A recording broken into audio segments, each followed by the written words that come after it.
وصلی اللہ تعالی علی خیر خلقہ ونور عرشہ وزینت فرشہ سیدنا و مولانا محمد وعلی آلہ وصحبہ اجمعین برحمتک یا ارحم الراحمین بحق لا الہ الا اللہ محمد رسول اللہ صلی اللہ تعالی علیہ وعلی آلہ وصحبہ وسلم۔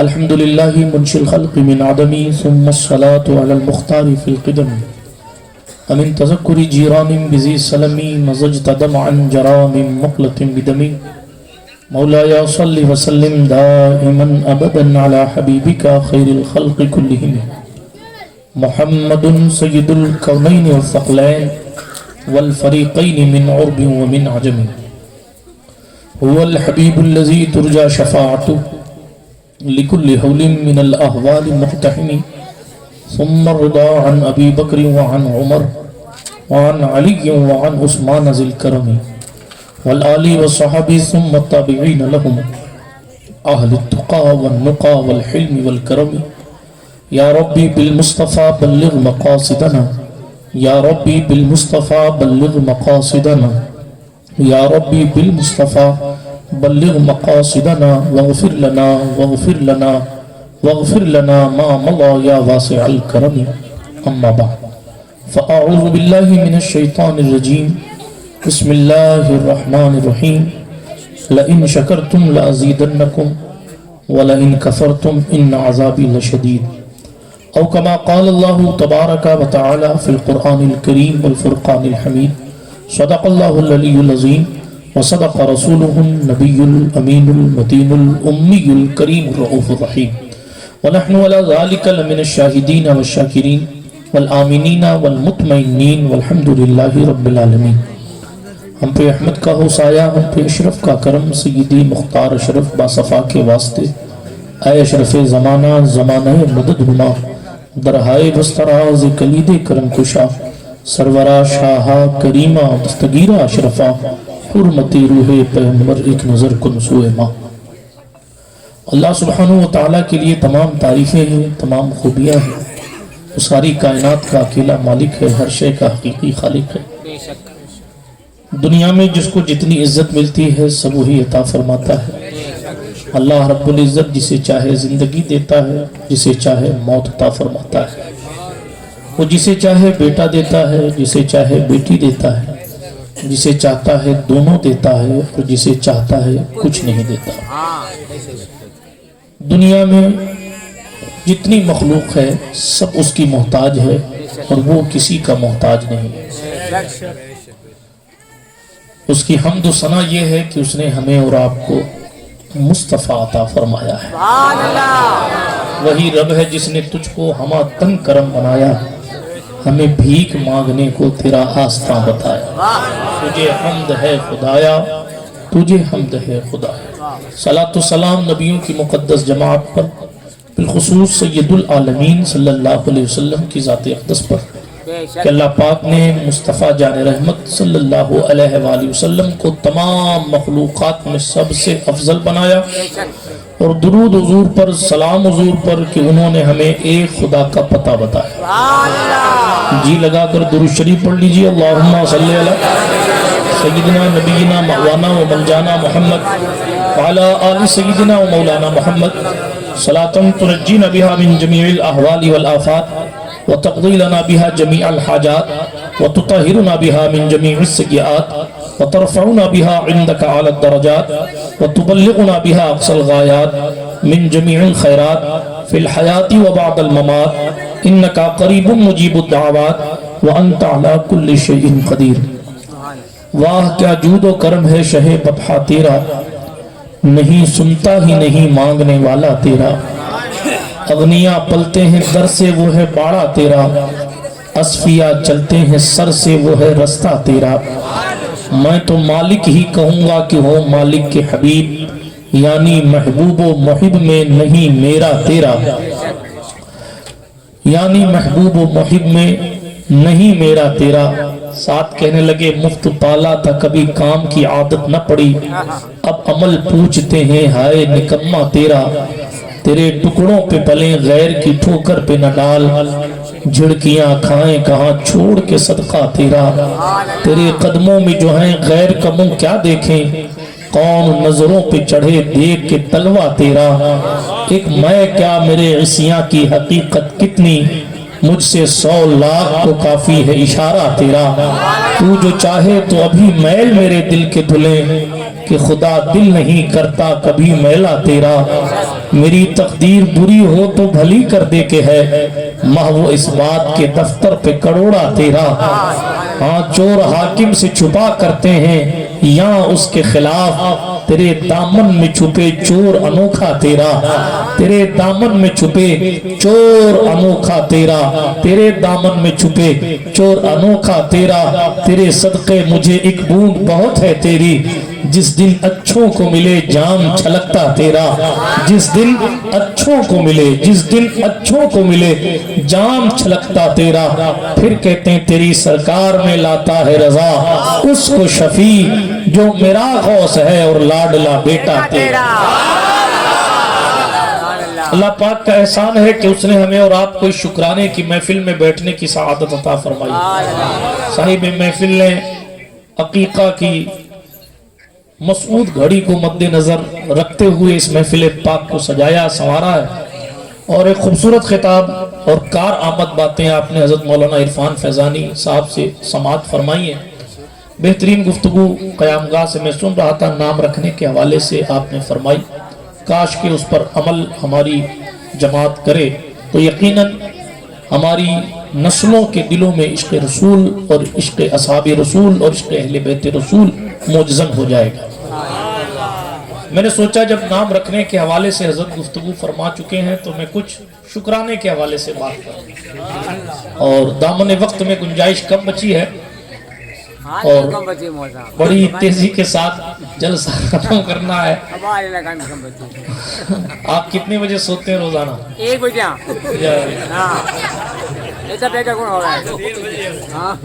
درود شریف پڑھیں، اللہم صلی علی سیدنا جد الحسن والحسین وعلی آل سیدنا جد الحسن والحسین وانزلہ المقعد المقرب عندک یوم القیامہ۔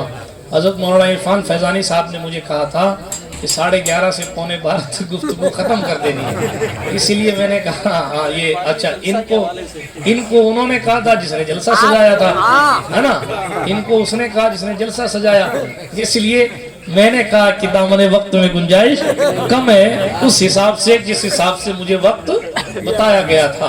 تیزی کے ساتھ گفتگو شروع کرتا ہوں، ایک بار درود شریف پڑھ لیجئے، اللہم صلی علی سیدنا مولانا محمد وعلی آل سیدنا مولانا محمد معدن الجود والکرم منبع العلم والحلم والحکم وعلی آلہ الکرام وابنہ الکریم الغوث العظم الجیلانی۔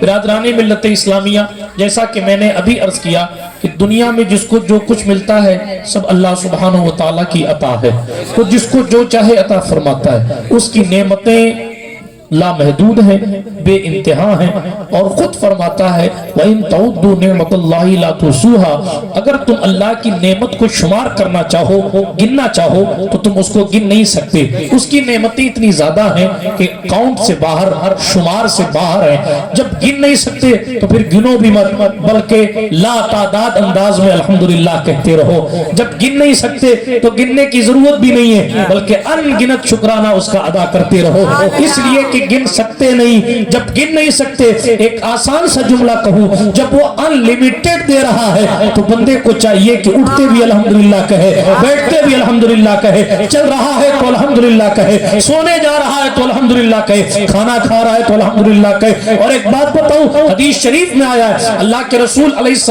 السلام فرماتے قیامت کے دن اعلان ہوگا کہ اس جماعت کو پہلے جنت میں لایا جائے جو شکر سے اپنے آپ کو جس کا رشتہ شکر سے مضبوط تھا، یعنی وہ راحت میں بھی شکر کرتے تھے، وہ تکلیف میں بھی اللہ کا شکر کرتے تھے، وہ ٹینشن میں بھی ہوتے تو بھی کہتے اللہ پاک کا شکر ہے، وہ قرضے میں بھی ہوتے تو بھی کہتے اللہ پاک کا شکر ہے۔ آپ کو سمجھانے کے لیے حدیث کی وضاحت کر رہا ہوں کہ انسان غم میں تھا تب بھی شکر کرتا، اور ایمان والا جب خوشی میں ہے تب بھی شکر کرتا ہے۔ اللہ کے رسول فرماتے ہیں قیامت کے دن اسے اسپیشل طور پر پہلے جنت میں بھیجا، پہلے بھیجا، کیوں؟ اس لیے کہ ہزار ٹینشن کے باوجود بھی یہ کہتا تھا اللہ نے مجھے بیٹا نہیں دیا، اللہ کا شکر، اللہ نے مجھے بیٹی نہیں دی، اللہ کا شکر، اس کی مرضی ہے، اس کا فیصلہ، اللہ نے میرے جوان بیٹے کو مجھ سے لے لیا، اس کا شکر ہے، اللہ پاک نے مجھے روزگار نہیں دیا، اس حال میں بھی اللہ کا شکر ہے، اس نے روزگار دیا ہے، اس حال میں بھی اللہ پاک کا شکر ہے۔ اللہ پاک جل وعلا نے ہمیں اور آپ کو جتنی نعمتیں عطا فرمائی ہم گن نہیں سکتے، لیکن بزرگوں کا طریقہ زندگی یہ رہا، وہ ہر حال میں الحمدللہ کہتے، بلکہ حضرت شیخ بہاؤالدین زکریا ملتانی سہروردی رحمۃ اللہ علیہ کے حوالے سے ایک واقعہ نقل کیا گیا ہے۔ آپ کی خدمت میں آپ کا خادم آیا اور عرض کرنے لگا شیخ وہ آپ کا 5000 روپیہ جو ڈبے میں رکھا تھا وہ گم گیا۔ تو سرکار شیخ بہاؤالدین ملتانی نے سر جھکایا اور کہا الحمدللہ، پیسے گم گئے اس پہ بھی کہا الحمدللہ۔ تھوڑی دیر کے بعد خادم آیا اور آنے کے بعد اس خادم نے کہا حضور وہ جو صندوق گما تھا نا، اللہ کے شکر سے اس کے فضل سے وہ صندوق مل گیا۔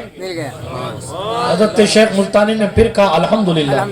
تو لوگوں نے کہا سرکار پیسے جاتے ہیں تب بھی الحمدللہ کہہ رہے ہیں، پیسے آ رہے ہیں تب بھی الحمدللہ کہہ رہے ہیں۔ آپ نے جواباً ارشاد فرمایا بندے کو چاہیے کہ ہر حال میں اللہ کا شکر کرے، اور ہم تو فقیر لوگ ہیں، نہ پیسے کی آنے سے خوشی ہوتی ہے نہ جانے سے کوئی غم ہوتا ہے۔ یہ اللہ والوں کا طریقہ زندگی تھا۔ بات سمجھ آ رہی ہے آپ کو؟ وہ ہر حال میں اللہ کا شکر کرتے تھے۔ آپ دیکھیے سلطان ابراہیم ادہم بادشاہ ہے تو شکر کر رہے، بادشاہی چھوڑ دی تو بھی شکر کر رہے۔ سلطان غوث العالم تارک السلطنت قدوۃ الکبریٰ محبوب یزدانی میر کبیر سلطان سید محمد اوحد الدین مخدوم سید شاہ اشرف جہانگیر سمنانی مخدوم کچھوچا ایران کے علاقہ سمنان کے شہنشاہ تھے۔ جب شہنشاہ تھے تب بھی شکر ادا کرتے اور حضرت خضر علیہ السلام کے تلقین کرتا ذکر کو کیا کرتے تھے، اور سرکار اویس قرنی عالم خواب میں آ کر آپ کو وظائف بتاتے تھے۔ آپ حکومت کی کرسی پر بیٹھ کر بھی شکر ادا کرتے تھے، اور بھری جوانی میں اللہ کی رضا کے لیے حکومت کو ترک کر کے ایران سے ہندوستان کے لیے روانہ ہو گئے، اور 12,000 کی فوج کو ایک ایک کر کے چھوڑ دیا، اکیلے رہ گئے۔ جب 12,000 لوگ ساتھ تھے تب بھی شکر کر رہے تھے، جب اکیلے بچے تب بھی شکر کر رہے۔ اور آپ اور اوپر جائیے، حضرت پیران پیر روشن ضمیر قطب ربانی شہباز لامکانی قندیل نورانی محبوب سبحانی پیر لاسانی شیخ جیلانی حضرت سرکار سیدنا ابو محمد محی الدین عبد القادر جیلانی المعروف غوث اعظم دستگیر بڑے پیر رضی اللہ تعالیٰ عنہ، آپ ان کی زندگی اٹھا کے پڑھے، ذرا شان دیکھیں، ذرا عظمت دیکھیں۔ جیلان میں تھے تب بھی شکریہ ادا کر رہے ہیں، بغداد میں روٹیاں نہیں مل رہی ہیں پھر بھی شکریہ ادا کر رہے ہیں۔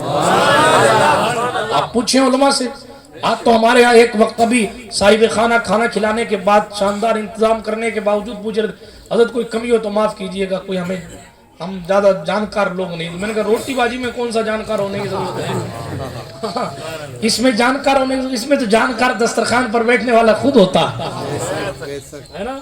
واہ واہ کون کر بہرحال جس کو مکمل ایکسپیرینس ہوگا وہی واہ واہ کرتا ہے، وگرنہ تو پھر آہ کی منزل آ جاتی ہے۔ توجہ ہے آپ کی؟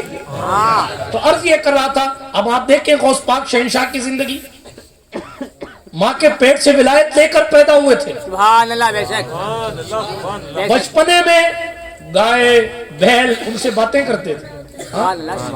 روایت میں ہے نا کہ انہوں نے ایک بار بیل کی پوچھ پکڑی تھی تو زمین جوتی جا رہی تھی کھیت میں کچھ بونے کے لیے، تو جیسے حضرت شیخ عبد القادر جیلانی غوث اعظم شہنشاہ نے بیل کی پوچھ پکڑی تو وہ پلٹ گیا اور کہا حضور آپ کو زمین ہموار کرنے کے لیے نہیں بھیجا گیا، آپ کو لوگوں کے دلوں کو ہموار کرنے کے لیے بھیجا گیا۔ یہ ان کے بچپنے کا لیول تھا، ماں کے پیٹ میں رہتے تھے تو جان لیتے تھے کہ سلام کون کر رہا، اور میں تفصیل میں نہیں جاتا، لیکن ان تمام زندگی کو چھوڑ کے، وطن چھوڑ کے، رشتہ داری چھوڑ کے، قرابت داری چھوڑ کے پڑھنے آئے بغداد اور پڑھائی کری، علم حقیقت بھی حاصل کیا، علم معرفت بھی حاصل کیا، اور ان منزلیں طے کرنے کے دور میں جس کو کہتے ہیں مجاہدات کا دور، وہ جو کوششوں کا دور تھا، حضرت پیران پیر نے فرمایا کہ مجاہدہ کرنے کا کوئی طریقہ ایسا نہیں ہے جو عبد القادر نے چھوڑ دیا۔ ہر طریقے سے مجاہدہ کر کے اپنے رب کو راضی کیا. ہم اور آپ سوچ بھی نہیں سکتے جتنی محنت شہنشاہ بغداد نے کی. آج لوگ سوچتے ہیں کہ صاحب اتنے فالوور ان کے کیوں, اتنے مریدین, اتنی معتقدین کیوں. ایک بات جان لیجئے, وہ تو پہلی بات تو شہنشاہ اور شہنشاہ شہنشاہی ہوتا ہے, ٹھیک ہے, لیکن ان کے مجاہدات بھی بہت زیادہ ہیں. آپ ان کی زندگی پڑھیں گے, آپ کا اور ہمارا دماغ کام کرنا بند کر دے گا کہ کوئی انسان بھی ایسا کر سکتا ہے. 25 سال تک روٹی نہیں کھانا, بتائیے 25 سال تک روٹی نہیں کھائی. یا اگر زندگی میں کبھی 25 گھنٹہ نہیں ملے گا تو ساری زندگی اس کا ذکر کرتے ہیں کہ یار فلاں ٹائم میں سفر میں تھا, فلاں جگہ چلا گیا تھا, 25 گھنٹے تک تو مجھے روٹی نہیں ملے, میں نے تو کچوری اور سموسوں پر اور پکوڑوں پر وقت گزارا. یہ لوگوں کا حال. لیکن دیکھیں شہنشاہ بغداد 25 سال تک جنگل کی پتیاں کھائیں, کچھ نہیں کھایا, کچھ بھی نہیں کھایا, کچھ بھی نہیں کھایا. اب پکوڑے سے کہیں اور مت لے جاؤ, پکوڑا ہماری یاد مت کرو. ابھی پکوڑے یاد مت کرو, چچا کہہ رہے. بات میں ایک مثال کے طور پر میں نے کہا روٹی نہیں کھائی, 25 سال تک جنگل کی پتیاں کھائیں, کچھ نہیں کھایا. کیا کھایا؟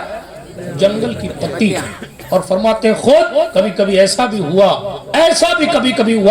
کہ میں گیا جنگل کہ پیڑ کے قریب جاؤں اور پتی توڑ کے کھا لوں تو دیکھا پہلے سے فقیروں کی بھیڑ وہاں لگی, فقیروں کی بھیڑ پہلے سے لگی ہے, اور پتی تک نہیں ملی تو میں نے پتی نہ کھا کر بھی اللہ کا شکر ادا کیا.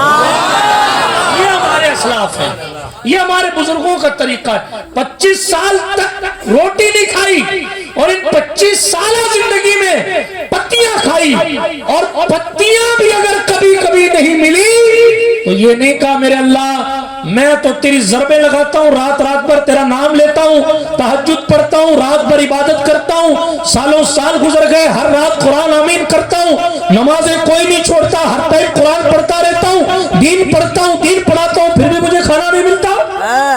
یہ نہیں کہا, یہ نہیں کہا. میں آپ کو مزید گہرائی میں نہیں لینا چاہتا, نہیں لے جانا چاہتا, اس لیے کہ حالات کے مطابق گفتگو کرنی چاہیے. لیکن توجہ رکھیے, آپ 25 سال تک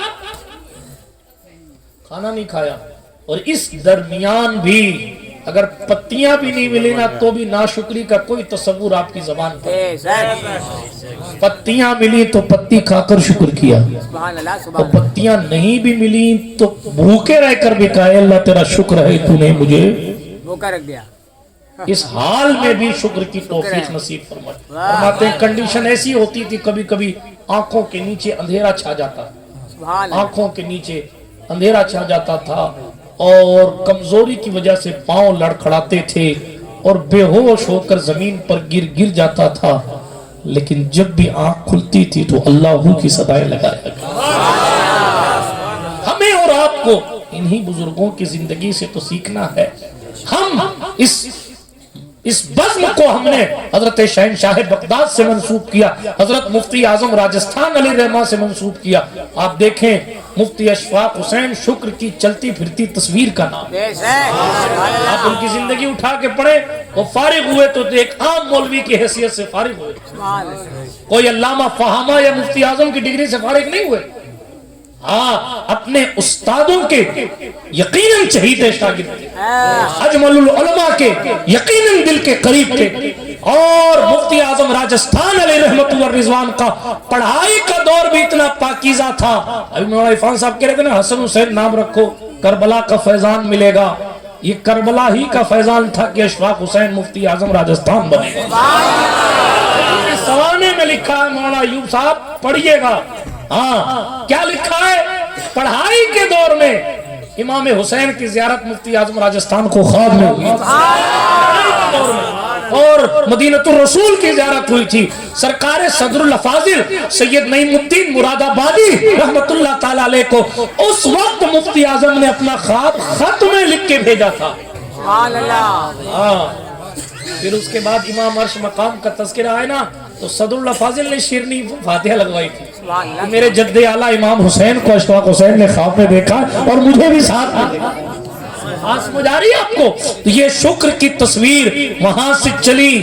آپ دیکھیں حالات میں بتاؤں گا تو بات لمبی ہو جائے, لیکن جس دور میں ہندوستان میں غدر کا ماحول تھا, کیفیت عجیب, غریب تھی اور مسلمانوں کو پکڑ کر قتل عام کیا جا رہا تھا، ایسی کنڈیشن میں وہ پالی کی زمین کے علاقے میں آتے تھے، تشریف لائے تھے اور پھر واپس پلٹ کر یو پی گئے تھے۔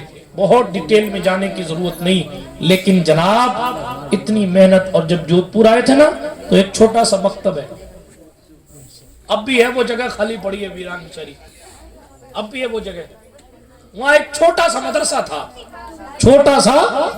یہ عورتوں کو چاہیے کہ میری تقریر سنیں، آپ کے لیے کوئی جبریل تقریر کرنے نہیں آئیں گے۔ سب سے زیادہ ناشکری عورتیں ہوتی، یہ میں نہیں کہتا، حدیث کہتی۔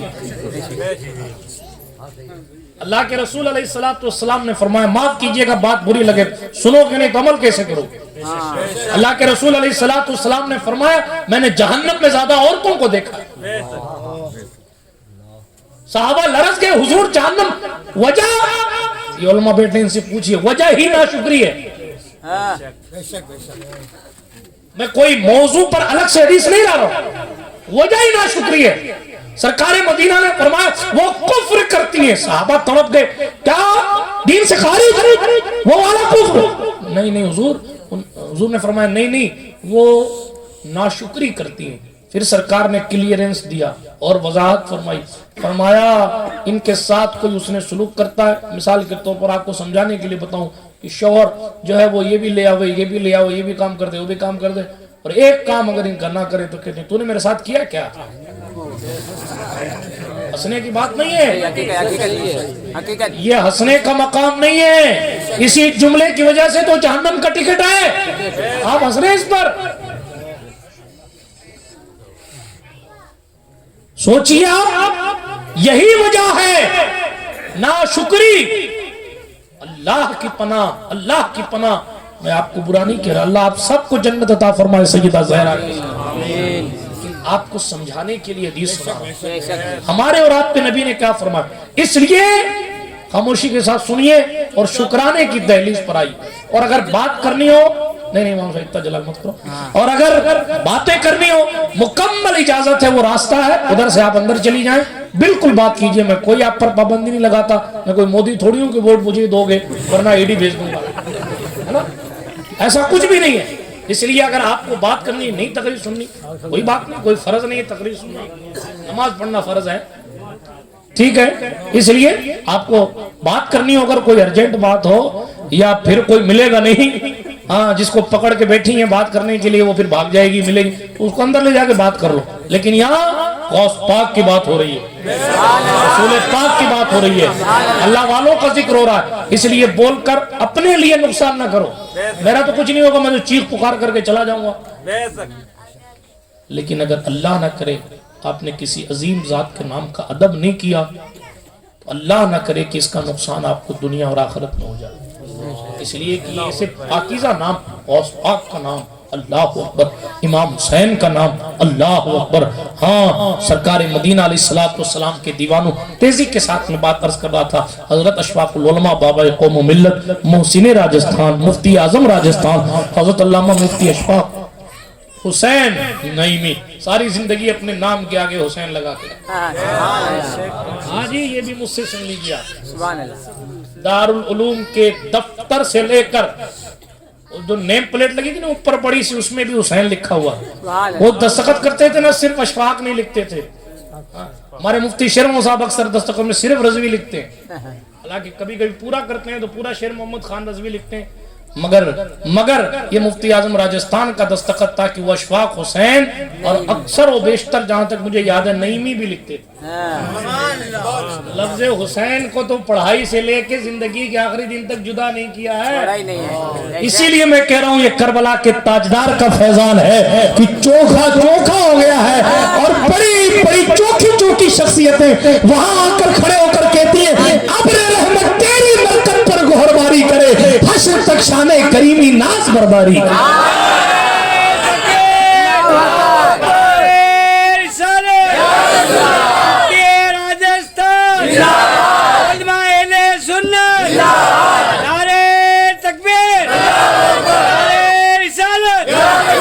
صرف ان کے نام کے آگے حسین نہیں تھا، ان کے ابا کے نام کے آگے بھی حسین لگا ہوا، سبحان اللہ، حاجی الطاف حسین، الطاف حسین مفتی اعظم کے والد کا نام، ان کے نام کے آگے بھی حسین لگا تھا۔ بہرحال بات دور نہ نکل جائے، میں عرض یہ کر رہا تھا کہ وہ اللہ کی بارگاہ میں شکریہ ادا کرنے کی ایک چلتی پھرتی تصویر تھی۔ بے شک بے شک۔ حالات نے بہت اونچ نیچ کیا، میں آپ کو ہر بات تو بتا نہیں سکتا، جو جانتا ہوں وہ ساری چیزیں بھی آپ کو سمجھا نہیں سکتا، نہ اتنا وقت ہے نہ موقع ہے، لیکن اتنا عرض کروں گا، ایک چھوٹا سا مکتب تھا، ایسا دور گزرا مفتی اعظم پر، بوڑھی والوں سنو، اس وقت جو چند روپیہ 50 روپے 100 روپے بھی نہیں تنخواہ تھی اس وقت جب آئے تھے حضرت، آپ تو جانتے ہوں گے، لیکن اس وقت غلام مصطفیٰ صاحب کیا محنت کری ہے، کیا کوشش کی۔ اس وقت کنڈیشن یہ تھی کہ گھر پہ جو خرچہ ہوتا تھا نا اس میں جیب سے پیسہ لگ جاتا تھا، لیکن اس حال میں بھی بندے نے ناشکری نہیں کری، اس حال میں بھی ایک تو گھر چھوڑ دیا ہے، یو پی سے آئے راجستھان دین کا کام کرنے کے لیے، پھر پالی چھوڑ دیا جودھ پور کے لیے۔ اب جودھ پور کے یہ حالات ہیں، لیکن پھر بھی بندے کی زبان پر شکوہ نہیں ہے کہ مالک تو نے مجھے یہ کس حال میں کر دیا۔ اس حال میں بھی اللہ کا شکر ہے، تو نے جس حال میں رکھا مالک تیرا شکر ہے۔ میرا رزق یہاں ہوگا تو میں یہاں کماؤں گا، میرا رزق اتنا ہوگا تو میں اتنا لوں گا، اور میرا رزق نہیں ہوگا تو میں کسی اور صوبے میں جا کے رزق کما لوں گا۔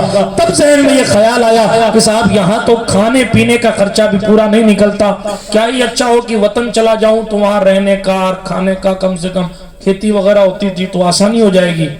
وہ اس لیے جانے کا ارادہ بنایا کہ چلو چلے جاتے ہیں، تاکہ گھر گھر ہوتا ہے، وطن وطن ہوتا ہے، اپنے گاؤں جاؤں گا، اپنی زمین ہے، کوئی کرائے کے مکان کی ضرورت نہیں ہوگی، اپنے گھر جاؤں گا تو کھانا پینا آسان وغیرہ وغیرہ۔ یہ سب سوچ کے سوچا کہ جودھ پور چھوڑ دیں، لیکن ابھی سوچا، دیکھیں یہ بزرگوں کا طریقہ ہوتا تھا، وہ خود سوچ کے اور خود فوراً فائر نہیں کر دیتے تھے، وہ پہلے اکابرین کی خدمت میں مشورتاً بات رکھتے تھے۔ بے شک۔ اگر وہ خود کوئی بہت کچھ سمجھتے تو پھر یہ مفتی اعظم ہند اور محدث اعظم ہند کی خدمت میں کیوں بات رکھتے کہ حضرت اجازت دیں تو میں جانا چاہتا ہوں۔ مفتی اعظم ہند محدث اعظم ہند کے سامنے یہ کہا نا، بھائی محدث صاحب یا مفتی اعظم ہند، نہ محدث صاحب جودھ پور رہتے تھے نہ مفتی اعظم جودھ پور رہتے تھے، جودھ پور تو مفتی اعظم رہتے تھے، مفتی اشفاق حسین صاحب رہتے تھے، تو کوئی جودھ پور والے سے کمیٹی والوں سے کہیں کہ مجھے اجازت دو میں جاؤں تو بات سمجھ آتی ہے۔ وہ خود مسافر ہیں جو آئے ہوئے، اور ان مسافروں سے یہ مقیم کہہ رہا ہے کہ حضور اجازت دے تو میں چلا جاؤں۔ سوال سمجھ آیا میرا؟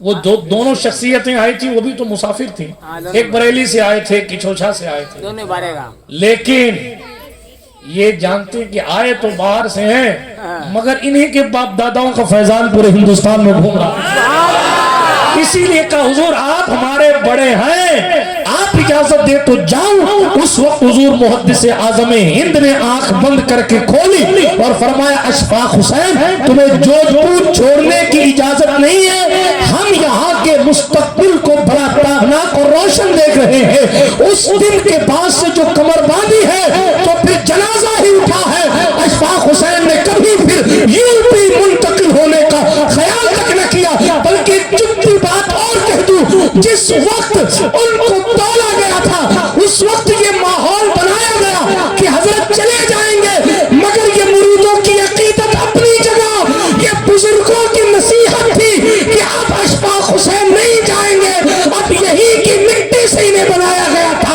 اور اب قیامت کے دن بھی اشفاق حسین اٹھیں گے تو جودھ پور کی مقدس دھرتی سے میں اکیلا ہی چلا تھا جانب منزل، مگر لوگ آتے گئے کارواں، لیکن شکر کی تصویر پھر کہوں گا مفتی اعظم راجستھان۔ سبحان اللہ، بے شک۔ 2 روٹی کھائی آپ نے تو دیکھا، 2 روٹی کھاتے تھے، سال میں بھی شکر کرتے تھے، رنگین کپڑے نہیں پہنتے تھے ہمارے یہاں، بے شک بے شک، سفید کپڑا پہنتے تھے، ہماری طرح نہیں پہنتے تھے، اس حال میں بھی شکر کرتے تھے، چھوٹی سی ٹوپی لگاتے تھے تو بھی شکر ہے، اور اس پر امامہ باندھ لیتے تھے تو اللہ اکبر، سبحان اللہ، پھر تو سادگی ناز کرنے لگتی تھی۔ فخر ہے کہ مفتی اعظم راجستھان کا شاگرد ہونے کا شرف حاصل ہوا، کئی بار ٹیسٹ بھی لیا، اور پھر کئی اچھے اچھے جملے اللہ کے فضل و کرم سے انہوں نے میرے نام کے آگے لکھے بہت ساری باتیں جو میں اپنے حوالے سے مائکروفون پر نہیں کیا کرتا ہوں اور نہ کروں گا، لیکن اتنا عرض کرتا ہوں ہمیں ہمارے بزرگوں نے شکر کرنا سکھایا۔ آپ کو ہمارے اور آپ کے نبی صلی اللہ علیہ وسلم نے، دیکھیے ایک حدیث اور سن لیجئے، حضور کے سامنے پانی کا گلاس یا پانی لایا گیا تو سرکار نے پیا اس کو، اور پینے کے بعد سرکار مدینہ علیہ السلام نے کہا تمام تعریفیں اس اللہ کے لیے، ہماری اسلامی رشتے کی بہنیں بھی سنیں، تمام تعریفیں اس اللہ کے لیے جس نے ہمارے گناہوں کی وجہ سے اس پانی کو کڑوا نہیں کیا، سبحان اللہ، ورنہ وہ چاہے تو پانی کڑوا ہو جاتا، بے شک وہ چاہے تو پانی پیاس بجھاتا نہیں ہے۔ بے شک، ہاں وہ ضروری تھوڑی کہ ہر پانی پیاس بجھاتا، پانی وہ بھی تو پی رہا تھا جو امام حسین سے لڑنے آیا تھا کربلا میں۔ بھیا امام حسین کی کرامت ہے کہ نہیں ہے؟ حضرت شہنشاہ کربلا، تاجدار کربلا، فاتح کربلا، حضرت امام عرش مقام امام حسین علیہ جدی علیہ السلام سے ایک نے گستاخانہ جملہ کہا تھا تو ہمارے اور آپ کے نبی کے نواسے امام حسین نے دعا کر کے کہا اے اللہ اس کو پیاسا مار دے، اے اللہ اس کو پیاسا مار دے۔ اس کے حوالے سے، اس گستاخ کے حوالے سے لکھا ہے کہ جب وہ پانی پیتا تھا تو اس کے یہاں گڑتا تھا اور وہ الٹی کر دیتا۔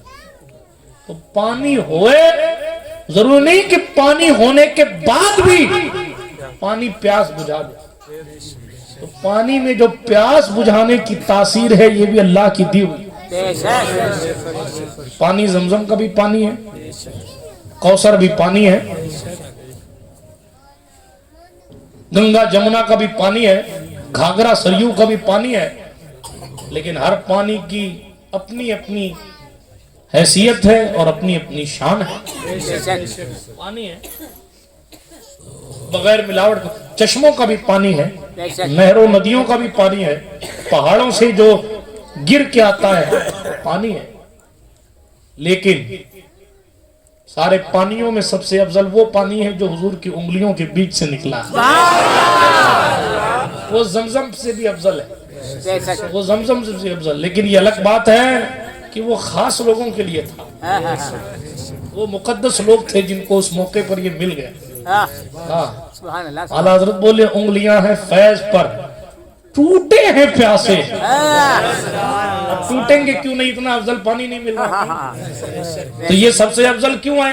اس لیے کہ زمزم اسماعیل کے قدم سے نکلا اور یہ پانی حضور کی انگلیوں سے نکلا، تو اسماعیل کے قدم سے زیادہ افضل محمد عربی کی انگلیاں ہیں، اس لیے اس زمزم کے پانی سے زیادہ افضل یہ پانی ہے جو انگلیوں کے بیچ سے نکلا، انگلیاں ہیں فیض پر، ٹوٹے ہیں پیاسے جھوم کر، ندیاں پنجاب رحمت کی ہے جاری، واہ واہ، یہ سرکار مدینہ صلی اللہ علیہ وسلم کی شان۔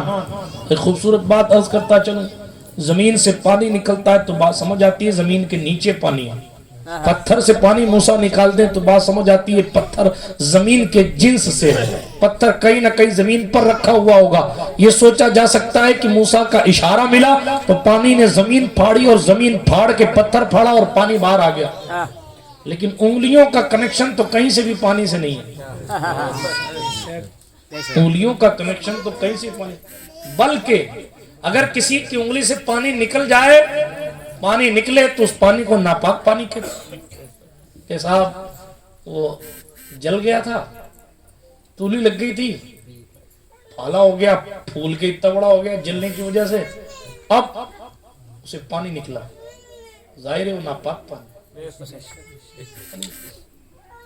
ناپاک پانی، حیرت کی بات ہے، خون نکلی انگلی سے ناپاک ہے، نکل گیا، وضو آپ کا خود کا ہی ٹوٹ جائے گا، دوسروں کو تو چھوڑ دی، اگر اتنا خون نکل گیا کہ اپنی جگہ سے بہ گیا، آپ باوضو ہو تو وضو ٹوٹ جائے گا، خون بہ گیا، حیرت کی بات ہے، ایک ہم ہیں کہ ہمارے ہاتھ سے اگر پانی نکلے، خون نکلے تو ناپاک، ایک حضور ہے ان کی انگلیوں کے بیچ سے پانی نکل رہا ہے تو سب سے افضل پانی بن رہا ہے، حضور کی انگلیوں سے لگے ہوئے پانی کی برابری نہیں کی جا سکتی تو سیدہ زہرا کے وجود میں دوڑتے ہوئے حضور کے خون کی برابری کیسے کی جا سکتی؟ اسی لیے اہل سنت کے امام نے جھوم کے کہا نور بنت نور زوج نور ام نور نور نور مطلق کی کنیز اللہ رے لہنا نور کا تیری نسل پاک میں ہے بچہ بچہ نور کا تو ہے آئین نور تیرا سرگرا بالکل زمین پر آ کر بات کر رہا ہوں. سرکار مدینہ صلی اللہ علیہ وسلم کی انگلیوں سے مقدس پانی نکلا صحابہ نے ٹوٹ کر پیا. کتنے مقدس تھے وہ لوگ جن کو وہ پانی مل گیا. سوال یہ تھا کہ پتھر تو زمین کی جنس سے ہے انگلیوں کا کنیکشن تو کہیں سے زمین سے نہیں ہے تو یہاں پانی آیا کیسے یہاں کیسے پانی سوال ہے یہاں کیسے آیا. بہت سے لوگوں نے بہت کچھ لکھا مگر سمجھانے کے لیے حضرت حکیم الامت مفتی احمد یار خان صاحب نعیمی اشرفی نے خوبصورت بات لکھی. بتا دوں وہ فرماتے ہیں یہ جو ہاتھ ہے نا جس سے پانی نکلا ہے سبحان اللہ بولو پہلے یہ وہ ہاتھ جس سے پانی نکلا ہے یہ کوثر کے مالک ہیں.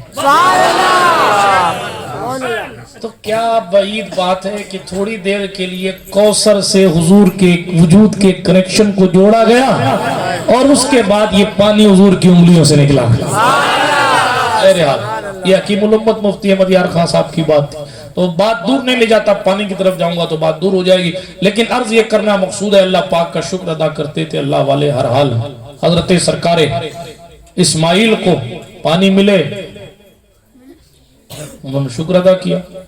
حضرت حاجرہ رضی اللہ تعالی عنہ جس حال میں مکہ شریف آئیں کھانے کے لیے کچھ نہیں تھا پھر بھی شکر ادا کرتی تھی. کون کون سی مثال دوں آپ کو آپ دیکھیے شکر ہی شکر ہے. حضرت سرکار ابراہیم خلیل اللہ علیہ السلام. ہاں تو بعد میں چچا پوچھوں گا تقریر کے بعد پوچھوں گا تو بتائیے گا ابھی تو بہت تقریر ہو رہی ہے آپ کی.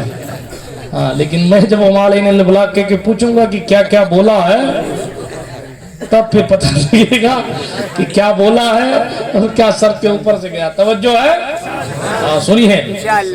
سرکار مدینہ صلی اللہ علیہ وسلم سے بہت پہلے مکہ شریف میں حضرت سرکار ابراہیم خلیل اللہ نے حضرت حاجرہ کو چھوڑا تھا ہے نا. اس وقت پرندہ بھی نہیں آتا تھا مکہ شریف میں پرندہ بھی نہیں آتا لیکن سرکار حاجرہ نے کیا کہا آپ کس کے بھروسے مجھے چھوڑ کے جا رہے ہیں کس کے بھروسے. حضرت ابراہیم علیہ السلام کی آنکھوں میں آنسو آ موقع ہی ایسا کیونکہ آپ کی دو بیویاں تھیں حضرت سارہ پھر حضرت حاجرہ. عورتیں بھی غور سے سنیں حضرت سارہ پہلی بیوی حضرت سارہ ہے. کس کی حضرت ابراہیم خلیل اللہ کی پہلی بیوی حضرت سارہ ہے. حضرت سارہ سے اولاد نہیں ہوئی. توجہ ہے ہم نے دین پڑھا نہیں اس لیے پریشان ہوتے ہیں. حضرت سارہ سے اولاد نہیں ہوئی. جب حضرت سارہ سے اولاد نہیں ہوئی تو سرکار ابراہیم خلیل کی فکر کرتے ہوئے حضرت سارہ نے کہا کہ آپ یہ حضرت حاجرہ جو ہیں ان کو ایک بادشاہ نے حضرت حاجرہ کو باندی کی حیثیت سے حضرت سارہ کو تحفہ عطا فرمایا. تو حضرت حاجرہ جو تھیں وہ حضرت سارہ کی باندی تھیں لیکن کئی سالوں تک جب اولاد نہیں ہوئی تو سرکار حاجرہ نے حضرت سرکار سارہ نے حضرت ابراہیم خلیل اللہ سے کہا کہ میری اس حاجرہ سے آپ شادی فرما لیں تاکہ اللہ آپ کو اولاد عطا فرمائے. یہ حضرت سارہ کی قربانی تھی. توجہ ہے آپ یہ حضرت سارہ کی قربانی تھی اور یہ قربانی کا تصور تھا اور اس قربانی کا صدقہ تھا. سرکار حاجرہ کو بہرحال اللہ پاک نے حضرت اسماعیل عطا فرمایا. حضرت اسماعیل عطا حالانکہ اب بیٹا تو بیٹا ہوتا ہے تو جب 80 سال تقریباً عمر ہوئی حضرت ابراہیم خلیل اللہ کی ایسی عمر میں بیٹا ہو تو ظاہر ہے کہ انسان تو مچلے گا. تو حضرت حاجرہ کا بیٹا تھا وہ. تو سرکار سارہ نے کہا کہ اے اللہ کے نبی اے میرے شوہر ابراہیم خلیل آپ ان دونوں کو میری نگاہ سے کہیں اوجھل کر دیجئے کہیں ایسا نہ ہو کہ شیطان جو ہے وہ میرے نفس میں میرے دل میں کوئی خیال ڈال دے اور میں ان کے حوالے سے کچھ اور سوچنے لگ جاؤں. اس لیے کہ بے شک۔ اب تو سوتم ہو گئے نا، آپ کو سمجھانے کے لیے کہہ رہا ہوں، اور ان سے بیٹا بھی ہو گیا، ظاہر بات ہے کہ ان کے ذہن میں کہیں کچھ خیال نہ آ جائے، اس لیے کہا کہ آپ ان کو کہیں اور چھوڑائیے۔ اب چونکہ بشارت تھی مکہ شریف آباد کرنے کی، اس لیے ابراہیم خلیل نے لے جا کر ان کو مکہ شریف چھوڑا۔ اب حضرت حاجرہ اس کنڈیشن میں ہے، حضرت سارہ بھی بیوی، حضرت حاجرہ بھی بیوی۔ حاجرہ چاہتی تو یہ کہہ سکتی تھی کہ حضرت آپ یہ کیسا انصاف کر رہے ہیں کہ ایک بیوی کو آپ اپنے ساتھ رکھ رہے ہیں اور ایک بیوی کو جنگل میں چھوڑ کے جا رہے ہیں، لیکن انہوں نے نہیں کہا۔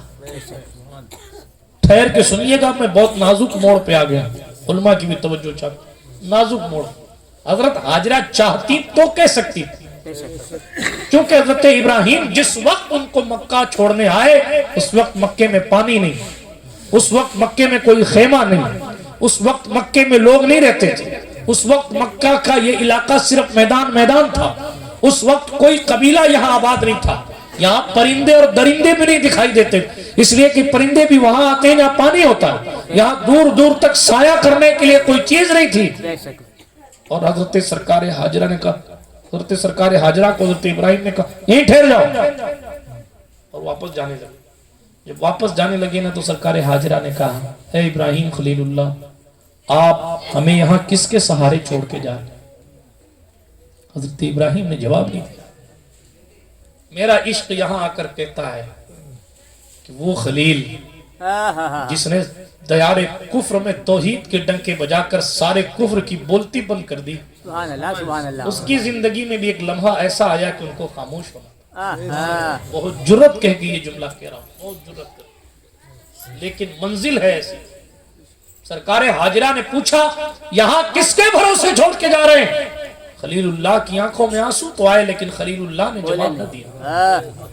آپ دیکھیے، جس نے ہتھوڑے مار کے ان کے بڑوں کے گلے میں، ان بڑے بت کے گلے میں جناب والا ہتھوڑا ڈال کے کہا پوچھ لینا، جو کبھی خاموش نہیں رہا، جو جواب پر جواب دیتا رہا، آج وہ اللہ کا گہرا دوست خاموش ہے۔ سبحان اللہ، یہ بھی منزل ہے۔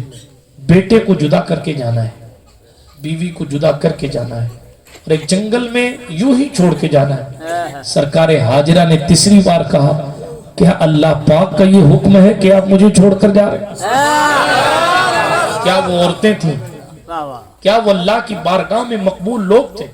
حضرت سرکار ابراہیم خلیل اللہ نے کہا ہاں ہاں ہاں حاجرہ، اللہ کا حکم ہے اس لیے میں چھوڑ کے جا رہا ہوں۔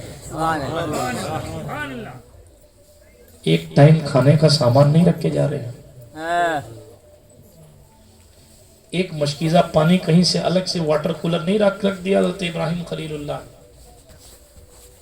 کوئی ہے نہیں مرد کہ چلو بھائی یہ پڑوسی ہیں، یہ بھائی ہے، یہ فلاں ہے، اس کے سارے یہاں رہنے، کوئی نہیں ہے۔ اکیلی عورت، گود میں بچہ، دوسرا ہے ہی کوئی نہیں، اور اللہ کے نبی حضرت خلیل پلٹ رہے ہیں۔ ہزاروں سلام اس حاجرہ پر، لاکھوں سلام اس حاجرہ پر۔ ایسی منزل اور ایسی کٹھن منزل میں کھڑے ہو کر بھی سیدہ حاجرہ رضی اللہ تعالی عنہا نے اپنے مالک کا شکر ادا کیا اور کہا خلیل اللہ، اگر میرا اللہ چاہتا ہے، اگر میرا اللہ چاہتا ہے کہ مجھے اس بے آب و گیاہ منزل میں چھوڑا جائے، غیر ذی زرع وادی میں چھوڑا جائے، اگر میرا اللہ چاہتا ہے کہ میں اپنے بچے کے ساتھ اکیلے رہوں، تو پھر 1000 مرتبہ بھی اگر اس طرح کا کوئی حکم آتا ہے تو حاجرہ اس حکم کی فرما برداری کرنے کو تیار، اور میرے اللہ نے فرمایا ہے تو میرا اللہ کبھی مجھے ضائع نہیں ہونے دے گا، میری عزتوں کی بھی حفاظت وہی کرے گا، میرے رزق کا بھی ذمہ اسی کے ساتھ۔ یہ ہے شکر کی منزل۔ سمجھائیے آپ کو، جیسے سرکار خلیل وہاں سے تھوڑی دور پلٹے، باپ تو باپ ہوتا ہے، شوہر تو شوہر ہوتا ہے، تھوڑی دور پلٹے تو آنکھیں برس گئیں، ہاتھ رب کے دربار میں اٹھا دیے، ربنا انی اسکنت من ذریتی بواد غیر ذی زرع عند بیتک المحرم۔ اے میرے رب، اے ہمارے رب، میں نے اپنی اولاد کو ایک ایسی وادی میں چھوڑا ہے جہاں ہے بھی کچھ نہیں اور پیدا بھی کچھ ہونے والا نہیں، ہے بھی کچھ نہیں، آدمی نئی کالونی میں جا کے بستا ہے کہ صاحب یہ روڈ یہاں سے کٹے گی تو ہماری کالونی قیمتی ہو جائے گی، اس امید پر جا کر بستا ہے۔ آدمی نئے علاقے میں جا کر بستا ہے تو ان امیدوں کے ساتھ جا کر بستا ہے کہ صاحب کبھی یہاں یہ پٹا جی ڈی ہو جائے گا، یہاں بجلی آئے گی، یہاں فلاں، آج ہم قبضہ کریں گے، کل 2 لاکھ 20 لاکھ میں زمین بک جائے، امیدوں پر بستے۔ مگر سرکار خلیل نے کیا کہا؟ بواد غیر ذی زرع، ایک ایسی وادی ہے جس میں کھیتی نہیں ہو سکتی۔ میں آپ کو سمجھانے کے لیے کہہ رہا ہوں، نہ وہاں کوئی اناج ہے زمین پر اور نہ وہ زمین اناج اگانے کی حیثیت رکھتی، لیکن مالک تیرے لیے چھوڑ کے آیا ہوں۔ لیکن ایک بات ہے، عند بیتک المحرم، تیرا کعبہ وہی ہے۔ اس وقت تک کعبہ بنا نہیں تھا، اس وقت تک کعبہ بنائیں گے تو تب نہ، جب حضرت اسماعیل بڑے ہوں گے، پھر واپس حضرت ابراہیم آئیں گے، پھر اسماعیل کو بڑا دیکھیں گے، ملاقات ہوگی، تب کعبہ بنایا جائے گا۔ یہ اس سفر میں نہیں تھا، لیکن اللہ نے اپنے نبی کو علم دیا ہوا تھا، جہاں لے جا کے ٹھہرا رہے ہو نا، اسی کے پاس میں پوری دنیا کا سینٹر ہے۔ کعبے کو آباد جس نے کیا وہ خلیل اللہ کی ذات، مکہ کو آباد جس نے کیا وہ خلیل اللہ کی ذات۔ مگر میں واقعہ تفصیل میں نہیں سنایا اور نہ سنانا چاہتا ہوں، حالانکہ کافی حد تک سنا دیا، لیکن آپ کو صرف یہ بتانا مقصود ہے کہ وہاں اکیلے ایک بچے کو لے کر بغیر کسی مرد کی موجودگی کے اس حال میں بھی سرکار حاجرہ نے اپنے مالک کا شکر ادا کیا اور کہا میرے اللہ تو یہاں اس وادی میں بھی حاجرہ کو رکھتا ہے، کوئی بات نہیں، تیرا شکر ہے کہ تو نے مجھے اس لائق سمجھا کہ یہاں تو نے بھیجا۔ برادران ملت اسلامیہ، تو یہ شکر کرنا، اتنے سارے دلائل اور واقعات سے میں نے آپ کو حدیثیں سنائی، قرآن مقدس کی آیت کا ایک ٹکڑا پڑا، فرمایا لَإِن شَكَرْتُمْ لَأَزِيدَنَّكُمْ، اگر تم شکر کرو گے تو ہم نعمتوں کو بڑھا دیں۔ ایک مشکیزے میں پانی تھا، شکر کیا، اس حال میں بھی قدرت نے زمزم نکال دیا، اتنا نکالا کہ آج تک نکل رہا۔ پہلے تو کنویں سے خود بخود نکلتا تھا، اب تو مشین کھینچ رہی ہے، موٹر سے کھینچا جا رہا ہے، اور جناب 1400 سال نہیں ہوئے بلکہ ہزاروں سال ہو گئے، وہ کنواں ہے کہ سوکھنے کا نام نہیں۔ بیچ میں کچھ سالوں کے لیے بند ہو گیا تھا، یہ بھی تاریخ ہے، بند ہو گیا تھا قبیلہ بنو جرہم کی بدماشیوں کی وجہ سے، لیکن اس کے بعد حضرت سرکار عبد المطلب حضور صلی اللہ علیہ وسلم کے دادا جن کا نام شیبہ تھا، عبد المطلب کے نام سے مشہور ٹھہرے، انہوں نے واپس اس کو کھودا تھا۔ بہرحال تفصیلات میں جانے کا وقت نہیں ہے، لیکن صدیاں گزر گئیں، پانی ختم نہیں ہو رہا، صدیاں گزر گئیں، اب تو پوری دنیا بھر بھر کے لے جا رہی ہے، ہر بندہ 5 لیٹر لے جا رہا ہے۔ یہ تو 5 حکومت نے کر دیا پابند، ورنہ تو پتہ نہیں کتنے لے جا رہے تھے، پتہ نہیں کتنے لے جا رہے ہیں۔ باقی ٹور والے 5 لیٹر دیتے ہیں، پیکم پیک، وہ بھی ایئرپورٹ پر دیتے ہیں، باقی جو ہے وہ پکڑ لیتے ہیں کہ نہیں اب بوتل میں آپ پانی نہیں لے جا سکتے، لیکن پھر بھی ہم پیک کر کے لائے تھے۔ زمزم تو 5 پر ہی اکتفا کیا، کچھ زمزم کی بوٹلیں تھیں جو کمپنیاں بناتی ہیں، تو وہ زمزم کی پیک بوٹل وہ کچھ احباب نے دی تھی، وہ لائے تھے الحمدللہ۔ چونکہ یہ ادھر سے کہہ رہے ہیں کہ کیا لائے تھے، اس لیے میں بتا رہا ہوں آپ کو، بیر عثمان کا پانی لائے تھے الحمدللہ۔ ہمارا ایک پڑوسی ملک کا ملنے والا کیا تھا، وہیں سرکار امیر حمزہ کی چوکھٹ سے ملاقات ہوئی تھی، تو سرکار عثمان ذو النورین رضی اللہ تعالیٰ عنہ کے کنویں کا پانی بھی پیا بھی تھا اور لائے بھی تھے۔ حضرت سرکار سلمان فارسی کے باغ کی زیارت، اور پانی کی بات، بیر روحہ کا پانی جس کے بارے میں کہا گیا 70 نبیوں نے وہاں سے پانی پیا ہے، بیر روحہ کا پانی، بیر شفا کا پانی، اور کیا آپ کو بتاؤں، بہت سارا تھا۔ اللہ کا فضل و کرم، حضور صلی اللہ علیہ وسلم کی مہمان نوازیاں، کرم نوازیاں، تفصیلات میں جانے کا وقت نہیں، لیکن سب اس کو پیک کر کے بڑھیا کالی والی تھیلی میں پیک کر کے ٹیپ لگا کے لے کے آئے تھے، کہیں روکے نہیں۔ بہرحال اس لیے کہ پانی پر بھی حکومت نے پابندی لگا دی، لیکن بہرحال اتنے سال، یہ تو 1-2 سال سے ہوا، کورونا کے بعد سے غالباً سختی زیادہ ہو گئی، اس سے پہلے لوگ انلمیٹڈ لے کے جاتے تھے، انلمیٹڈ لے کوئی 50 لیٹر لے جا رہا ہے، کوئی 20 لیٹر لے جا رہا ہے. 50 مطلب ایک ساتھ ہی نہیں، 10 اس کے پاس 10 اس کے پاس میں، اس طرح. تو کہنے کا مقصد یہ ہے کہ لاکھوں لاکھ لیٹر پانی خرچہ ہو رہا ہے لیکن ختم ہونے کا نام نہیں لے رہا. سبحان اللہ. ختم ہونے کا نام نہیں لے رہا ہے. لاکھوں لاکھ لیٹر پانی حضور کے دور میں پیا گیا. اور ایک بات اور بتاؤں، زمزم کی بات آ گئی تو ایک بات اور عرض کرتا چلوں. میرا عشق کہہ رہا ہے کہ یہ بھی کہہ ہی دو. زمزم جب پیا کرو نا تو صرف یہ نہ سوچا کرو کہ یہ اسماعیل کے قدم سے نکلا ہوا پانی، بلکہ یہ بھی ایک تو یہ بھی سوچا کرو میرے سرکار نے پیا. ایک بات اور عرض کروں، اجازت ہے؟ ایک حدیث شریف میں آیا اللہ کے رسول صلی اللہ علیہ وسلم کو زمزم پیش کیا گیا تو آپ نے پیا، اور پینے کے بعد ہمارے اور آپ کے نبی صلی اللہ علیہ وسلم نے باقی جو پانی بچا نا اس میں برتن میں، اسے واپس زمزم کی کنویں میں ڈال دیا. آپ جب سنی پیے تو پیر صاحب کی چائے کی کیتلی لینے دوڑتے ہو، کوئی ایک گلاس پیر صاحب پانی چھوڑ دے میں تھوڑا سا تو اس کو پینے کے لیے دوڑتے ہو. اب زمزم پینا تو اس نیت سے پینا، یہ صرف جنتی پانی ہی نہیں، یہ صرف اسماعیل کے قدم سے نکلا پانی ہی نہیں، بلکہ یہ میرے حضور کا بچا ہوا تبرک ہے. یہ سرکار مدینہ صلی اللہ علیہ وسلم نے ساری امت کا خیال رکھتے ہوئے، پیر صاحب کی چائے کی کیتلی کے لیے جھگڑا ہو جاتا ہے، اتنی سی چائے یا تو اس میں ملا کے تقسیم ہوتی ہے یا اسی میں ایک سینہ جپٹی ہو جاتی ہے، کئی بار گر جاتی ہے، لیکن جناب پیر صاحب کا فیضان اتنا کثیر نہیں ہے جتنی خیرات محمد عربی کی کثیر ہے. اس لیے پیغمبر نے اپنی غریب امت کا خیال کیا اور پورے کنویں میں پانی ملا دیا.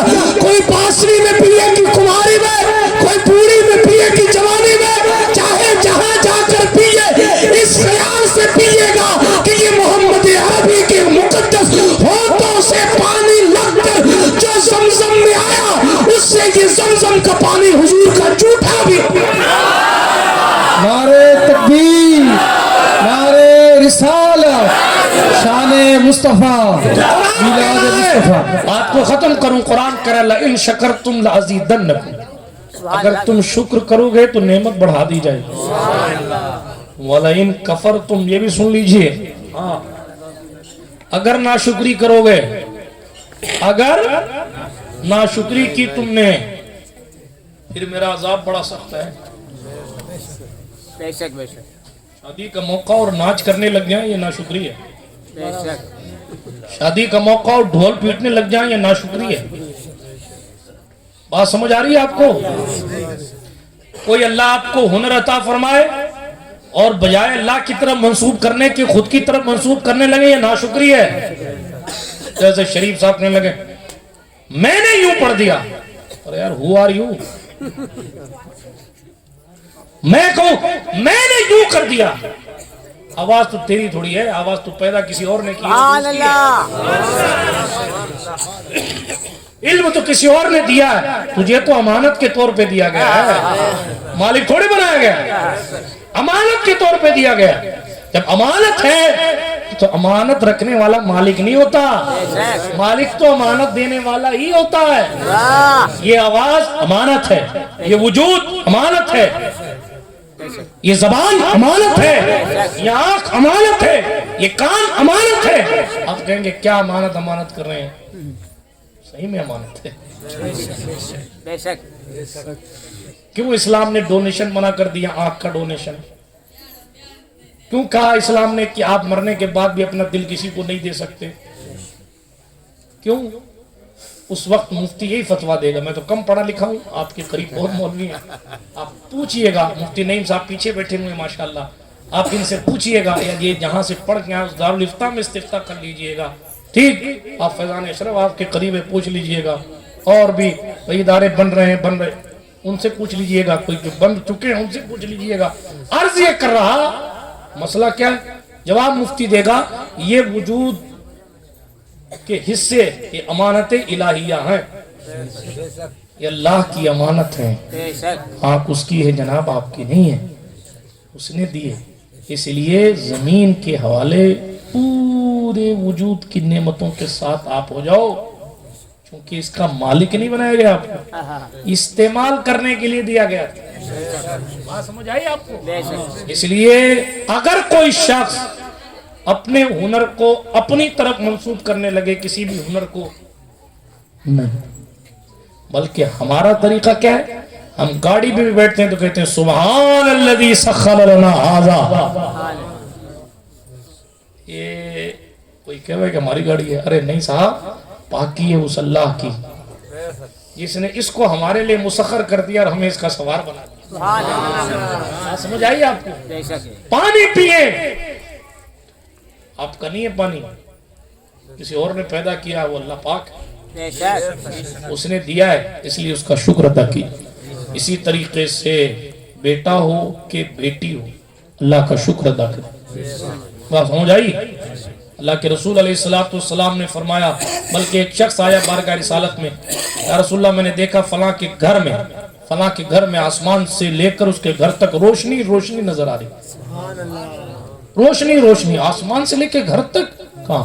حضور نے مسکرا کر فرمایا جا دیکھ اس کے گھر میں بیٹی پیدا ہوئی ہو۔ بات سمجھ آئی آپ کو؟ ہاں، اس لیے الٹرا ساؤنڈ والوں کے چکر میں زیادہ مت رہیے، اپنے محبوب صلی اللہ علیہ وسلم کے طریقہ کار پر رہیے۔ بات سمجھ آئی؟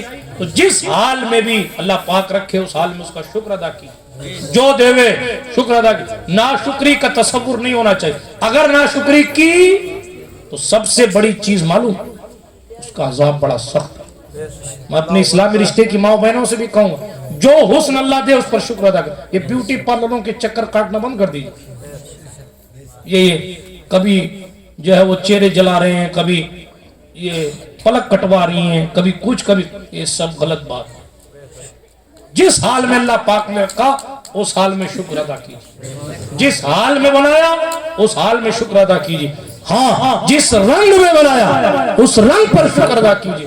ان اللہ لا ينظر الى صورکم ولکن اللہ تعالی ينظر الى نیاتکم۔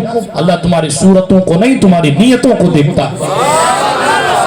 سمجھ آ رہی ہے؟ اس لیے جس حال میں جس رنگ میں اس نے پیدا کیا اس کا شکر ادا کیجئے۔ اس نے اگر مال نہیں دیا اتنا جتنا آپ کے پڑوسی کے پاس ہے، شکر ادا کیجئے۔ اگر دے دیا تو بھی شکر ادا کیجئے، اور نہیں دیا تو اور زیادہ شکر ادا کیجئے۔ ہاں، اس لیے کہ جس کے پاس ہوگا زیادہ اس سے پوچھا زیادہ جائے۔ وہ روایت میں آیا ہے نا کہ ایک غریب امیر سے 40 سال پہلے جنت میں جائے گا۔ 40 سال، ارے 40 سال امیر صاحب پہنچیں گے جب 40 سال بعد، تو غریب پوچھے گا بھائی صاحب کہاں ٹھہر گئے تھے؟ تو کہنے لگا حساب کتاب دے رہا تھا۔ تو جن لوگوں نے حلال کما کے حلال جگہ خرچ کیا ہوگا ان کو حساب دینے میں اتنا ٹائم لگے گا۔ اور اسی روایت میں لکھا ہے وہ کہے گا کہ مجھے حساب دیتے وقت اتنا پسینہ آیا کہ اگر 300 اونٹوں کو میرا پسینہ پلا دیا جاتا تو ان کا پیٹ بھر جاتا، میرا پسینہ کم نہیں ہوتا۔ یہ حلال کما کر حلال خرچ کرنے والوں کی بات کر رہا ہوں، 2 نمبریوں کی بات نہیں کر رہا۔ ان کا تو سیدھا ٹکٹ ہے اللہ کی پناہ، ہاں ادھر نہیں جاتا، دامن وقت میں گنجائش نہیں ہے۔ لیکن آپ سے کہنا مقصود یہ ہے جس حال میں رکھے اس حال میں شکر ادا کریں۔ ہمارے اور آپ کے پیغمبر نے یہ دعا کی، علماء سے پوچھیں، اللہم احینی مسکینا وامتنی مسکینا واحشرنی فی زمرۃ المساکین۔ حضور نے دعا کی، اے اللہ مجھے مسکینوں میں زندہ رکھ، مجھے مسکینوں میں موت عطا فرما، اور قیامت کے دن جب میں اٹھوں تو مجھے مسکینوں کی جماعت میں رکھنا۔ یہ پیغمبر کی دعا صلی اللہ علیہ وسلم۔ آج ہر بندہ مالدار ہونے کی کوشش کر رہا، ہر بندہ یہ چاہ رہا میرا یہ ہو جائے، میرا یہ ہو جائے۔ مالدار ہونے سے زیادہ عبادت گزار ہونے کی کوشش کی۔ سمجھ آئی؟ مفتی اعظم راجستھان نے مالدار ہونے کی کوشش نہیں کری کبھی، اگر کری ہوتی تو جے پور میں ان کی بھی کوٹیاں ہوتی، اگر کی ہوتی تو جناب ہنومان گڑھ وہ اس وقت سے جا رہے ہیں جب ہنومان گڑھ ٹرینیں بھی بسیں بھی کبھی کبھی جاتی ہیں، وہاں بھی جناب والا کوئی عالیشان بنگلہ ہوتا۔ اگر انہوں نے مال کے پیچھے بھاگنے کی کوشش کی ہوتی تو میران گڑھ کے سائے میں ان کا بھی کوئی قلعہ ہوتا، لیکن وہ مالدار بننے کی کوشش نہیں کرتے، انہوں نے عبادت گزار بننے کی کوشش، خادم رحمت للعالمین بننے کی کوشش، ان کی دین کی خدمت کی کوشش۔ نتیجہ وہ شکرانے کی تصویر نے وہ منزلیں دیکھی جس کو دیکھ کر آج علماء رشک کرتے۔ کہنے کا مقصد ناشکری سے ہزاروں کلومیٹر دور رہا کیجئے، ہر حال میں خدا کا شکر ادا کیجئے۔ یہ بہت واسٹ اور لمبا موضوع ہے، بہت دیر سے میں سوچ رہا ہوں کہاں لے جا کے ختم کروں، لیکن بات اسی پر ختم کرتا ہوں۔ اللہ پاک ہمیں اور آپ کو شکر گزار بندہ بنائے، اور ہر قسم کی ناشکری سے، قولی فعلی عملی ہر قسم کی ناشکری سے اللہ پاک ہمیں اور آپ کو محفوظ فرمائے۔ اور جن بچوں کا عقیقہ ہے اللہ سبحانہ وتعالی انہیں عمر دراز بالخیر نصیب فرمائے، بزرگان دین کے فیضان سے خیرات سے مالا مال فرمائے۔ گفتگو کے درمیان کوئی جملہ غیر شرعی نکل گیا ہو تو کریم اللہ معاف فرمائے۔ استغفر اللہ تعالی ربی من کل ذنب واتوب الیہ، اشہد ان لا الہ الا اللہ وحدہ لا شریک لہ واشہد ان سیدنا محمدا عبدہ ورسولہ، سبحانک لا علم لنا الا ما علمتنا انک انت العلیم الحکیم، وآخر دعوانا ان الحمد للہ رب العالمین۔ السلام علیکم۔